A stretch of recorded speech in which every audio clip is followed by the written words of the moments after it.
Hey guys, welcome back to Tat Chat. Today is our second episode and we have another artist that I have the pleasure of working with at Joya Tattoo Collective, Irina from Joya Tattoo Collective. Irina, what styles do you do? So I do realism, micro-realism and illustrative. Amazing. What got you into that? Yeah, I did an apprenticeship after finishing an animation degree. So I did that, studied and then went straight into an apprenticeship and yeah, I guess that's it. Do you think your animation degree kind of set you up at all for tattooing? Or? Yeah, it definitely did. I already had skills in like all the digital sort of stuff. So Photoshop and then that transferred into Procreate. So it definitely helped when designing, but. And obviously you have a long history of drawing, or has it always been realism for you?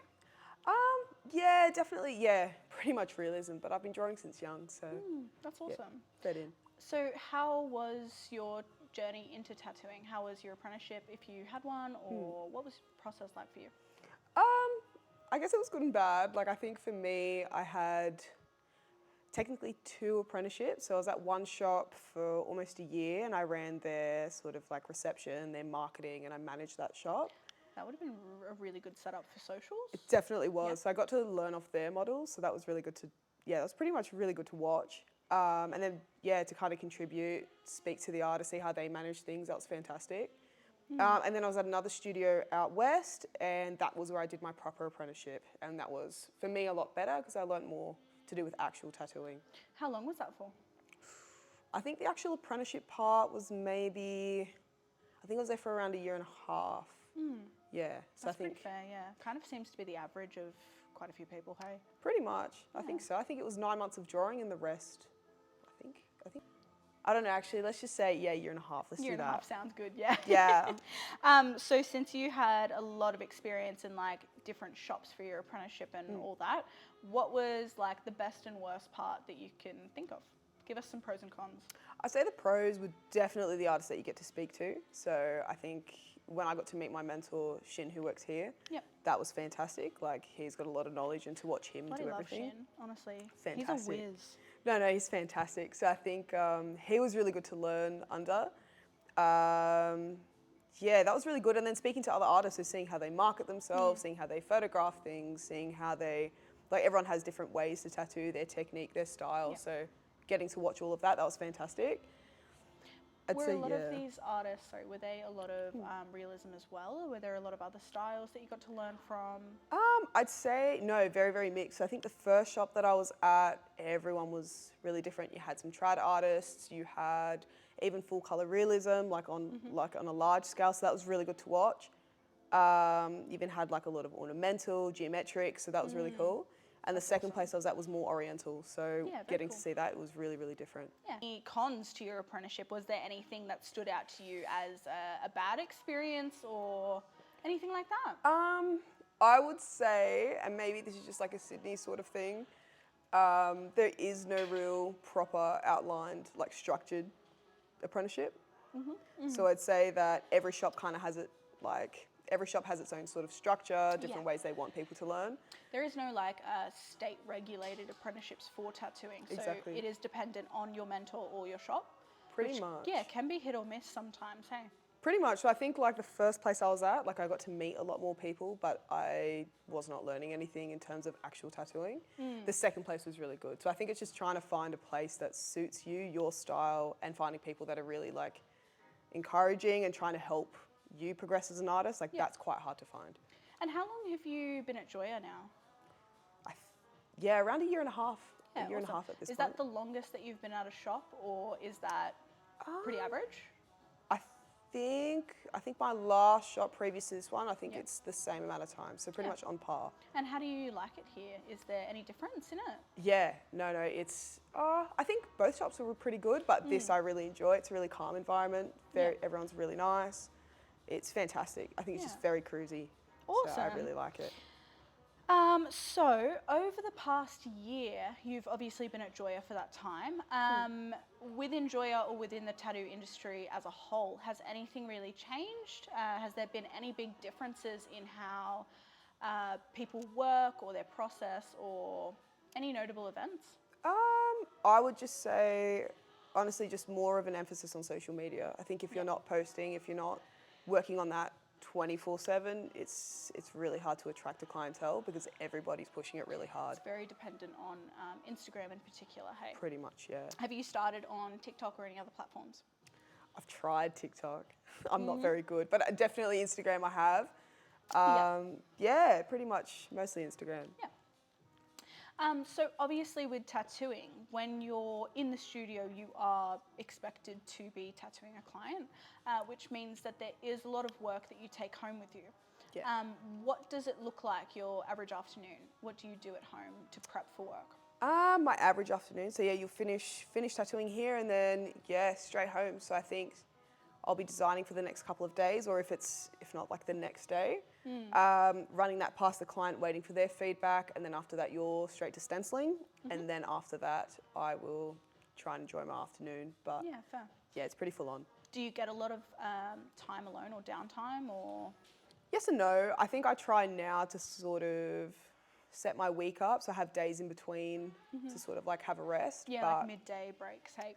pretty much. Like I try and Yeah. do it that way. I try now to kind of have a bit more personal time just to avoid burnout. But yeah, it's pretty tricky, I think. Is burnout something you experience often? Yeah, all the time. Yeah. Yeah. Yeah, I know. Yeah, Pretty much so, hey. here and there. It's a stupid question. Okay, so you touched on social media. Yeah. How has social media affected your process for drawing, tattooing, handling clients, anything like that? How do you kind of integrate it into your process? I think honestly, like social media, like Instagram, that streamlines everything. So Yeah. I think that's pretty much where I speak to my clients. I find that really, I find it a really quick, easy process. But in terms of drawing and everything, you're always setting a camera up. You're always trying to photograph and video as much as you can. So I think it almost elongates the process, but you're killing two birds with one stone. So I saw you got a tripod recently. I did. I got a Have you had the chance to tripod. use it yet? I actually did. I'm Yeah. not very good, but No, I found that problem with my own tripod as well, is that Yeah. I would bring it to work and then just like forget to set it up. And then I'd be halfway through a tattoo and I'd be like, ah. well, that was the issue. I think I did set up the other day, and then I got to the actual tattoo and I forgot. Yeah. So I have a really Yeah. good intro. Don't have anything else, but that's okay. You got to start somewhere, honestly. Okay, so controversial question. Very, very controversial. Go for it. As a realism artist, white highlights, yes or no? I like them. I think they're pretty good. Do they hurt? Yeah. Yeah, 100%. Yeah. Do you give clients a break before you start white, or what do you do?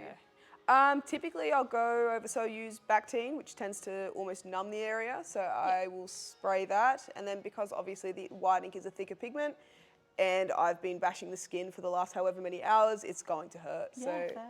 I try to give them at least 5 to 10 minutes. And then if they're open to white ink, I will use white ink.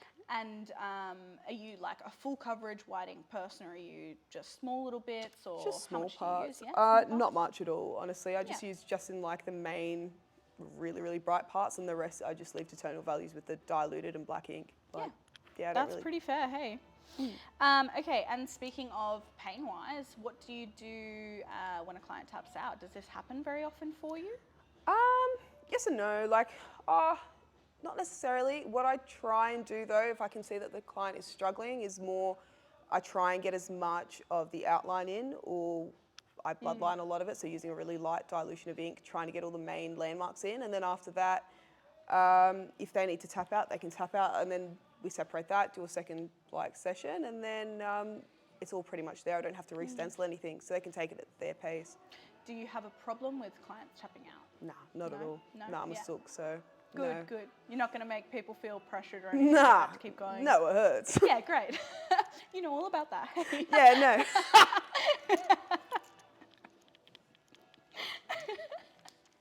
Go, whip out your tiny little tattoo. Oh, my really bad one. My first one, yeah.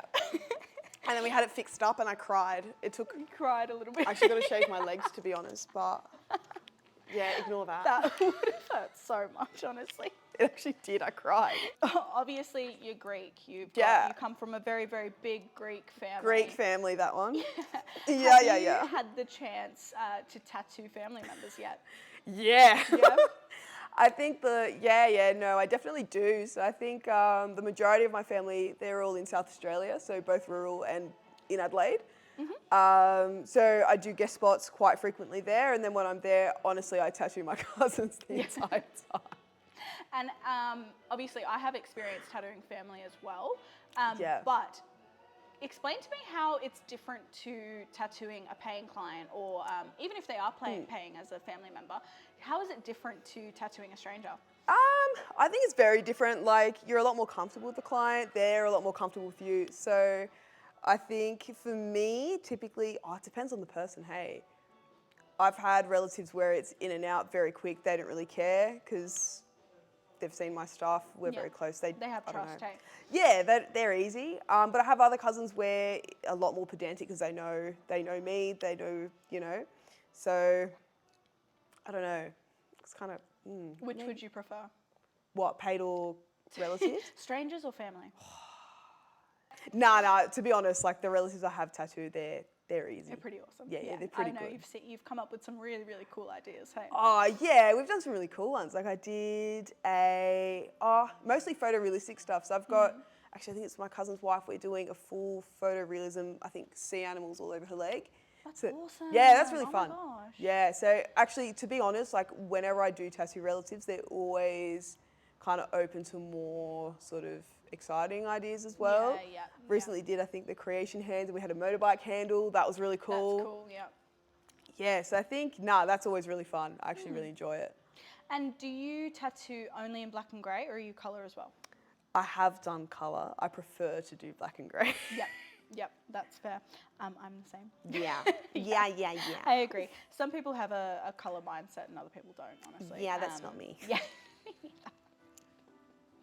All right, well, that's a wrap for today. Thank you so much for coming in and answering some questions. Thank you. No worries.